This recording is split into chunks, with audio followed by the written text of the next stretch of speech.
Hello guys, welcome back to my YouTube channel. This is Venkatesh and మీరు చూస్తున్నారు with Venkat. So ఇవాళ topic వచ్చేసరికి gym లో ఏం చూసుకొని జాయిన్ అవ్వాలి అంటే, ఒక మొబైల్ మీరు ఎలాగైతే కొన్ని స్పెసిఫికేషన్స్ చూసుకొని తీసుకుంటారో అదే విధంగా ఎలాంటి స్పెసిఫికేషన్స్ చూసి ఒక జిమ్ లో జాయిన్ అవ్వాలి. ఫస్ట్ టైం జాయిన్ అవ్వాలనుకునే వాళ్ళకి చాలా డౌట్స్ ఉంటాయి, ఎలా జాయిన్ అవ్వాలి, అసలు ఏంది సంగతి, ఏంది కథ అనేది. సో ఈ వీడియో అయితే చూడండి, మీరు లాస్ట్ దాకా మీకు తెలుస్తుంది.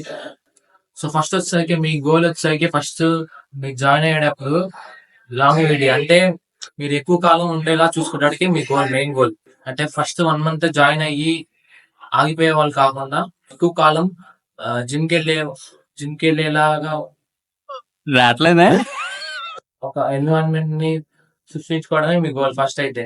సో దానికోసం ముందుగా మీరు గూగుల్ మ్యాప్స్ ఓపెన్ చేసి మీ జిమ్స్ నియర్ బై అని కొట్టిన తర్వాత చాలా జిమ్స్ వస్తాయి. సో ఫస్ట్ వాటిలో అయితే పిక్స్ చూడండి, రీసెంట్ పిక్స్ బాగున్నాయి, సెలెక్ట్ చేసుకోండి. డిస్టెన్స్ చాలా తక్కువ ఉండేలా చూసుకోండి. మాకు తెలుసులేరా. డిస్టెన్స్ ఒక 2 కిలోమీటర్స్ 3 కిలోమీటర్స్ ఏం ఉండేలా చూసుకోండి. దాని తర్వాత బడ్జెట్, మెయిన్ గా బడ్జెట్ అనమాట. మీ బడ్జెట్ రేంజ్ లో ఉందో లేదో చెక్ చేసుకోండి. అది ఎలా చెక్ చేసుకోవాలి అంటే, ఆ గూగుల్ మ్యాప్స్ లోనే మీరు వాళ్ళతో చాట్ చేయొచ్చు. అలానే వాళ్ళ ఇన్స్టాగ్రామ్ లింక్ కూడా ఉంటుంది దాదాపు. దాంట్లో ఏదైనా సరే డిఎం అయినా చేయండి. వాళ్ళ ప్లాన్స్ పెడతారు, అవి చూడండి. మీరు ఎప్పుడైనా కానీ కార్డియో స్ట్రెంత్ ట్రైనింగ్ అని అడిగినప్పుడు స్ట్రెంత్ ట్రైనింగ్ తీసుకోండి.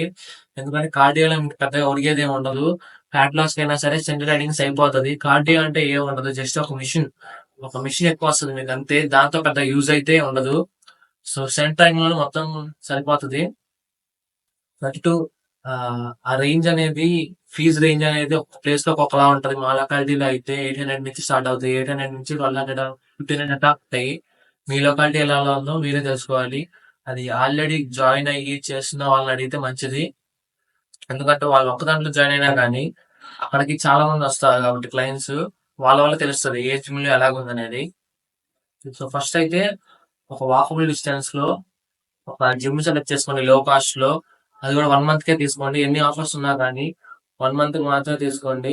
ఎందుకు? ఎందుకంటే ఈ ఆఫర్స్ అన్ని తర్వాత మీరు 1 మంత్ కూడా వెళ్ళిన తర్వాత ఆఫర్స్ గురించి ఆలోచించవచ్చు. 1 మంత్ కూడా వెళ్ళకుండా మీరైతే ఆఫర్స్ తీసుకుంటే మనీ అయితే వేస్ట్ అయిపోతాయి. సో ఫస్ట్ అయితే 1 మంత్ అయితే వెళ్ళండి. ఆ 1 మంత్ కి మెయిన్ గా మంచిగా ఉందా లేదా, లో కాస్ట్ లో ఉండాలి, వాకబుల్ డిస్టెన్స్ లో ఉండాలి, అండ్ మాట్లాడే ట్రైనర్ గానీ ఇన్ఛార్జ్ ఎవరైతే ఓనర్ ఎవరైతే ఉంటారో వాళ్ళు కొంచెం హంబల్ గా మాట్లాడే వాళ్ళు అయి ఉండాలి. అలానే దాంట్లో వాష్రూమ్ ఉండేలా చూసుకోండి. మెయిన్ గా అయితే ఈ 5 పాయింట్స్ గుర్తు పెట్టుకొని ఫస్ట్ అయితే జాయిన్ అవ్వండి. 1 మంత్ అయిన తర్వాత మీకు తెలుస్తుంది ఎలాంటి చోటుకి వెళ్ళాలని. అంటే ఎక్విప్మెంట్ సంగతికి వచ్చేసరికి, ఎక్విప్మెంట్ కూడా మీకు వెంటనే తెలియదు అనమాట. మీరు జస్ట్ కళ్ళతో చెప్పలేరు. ఏమీ తెలియని వాళ్ళు వెళ్ళి ఈ ఎక్విప్మెంట్ బాగుంది, ఈ ఎక్విప్మెంట్ బాగాలేదు అన్న విషయం చెప్పడం చాలా కష్టం. అది నేను చెప్పిన అర్థం కాదు. మీరు అది ఫస్ట్ 1 మంత్ వెళ్ళిన తర్వాత మీకు తెలుస్తుంది ఎక్విప్మెంట్ లో ఏం చూడాలి అనేది. అది మీకు నెక్స్ట్ టైం జాయిన్ అయ్యే జిమ్ కోసం బాగా యూజ్ అవుతుంది. సో హోప్ మీకు ఈ వీడియో అర్థమైందని అనుకుంటున్నాను. చాలా షార్ట్ వీడియో అయినా బట్ కాకపోతే కొంచెం మందికి ఎలా జాయిన్ అవ్వాలో కూడా తెలియదు. టు బి ఫ్రాంక్, నాకు జాయిన్ అయ్యే ముందు తెలియదు అనమాట ఎలా జాయిన్ అవ్వాలో. ఛానల్ సబ్స్క్రైబ్ చేసుకోండి, లైక్ చేయండి వీడియోని, అలానే మిగతా వీడియోస్ కూడా చూసేయండి.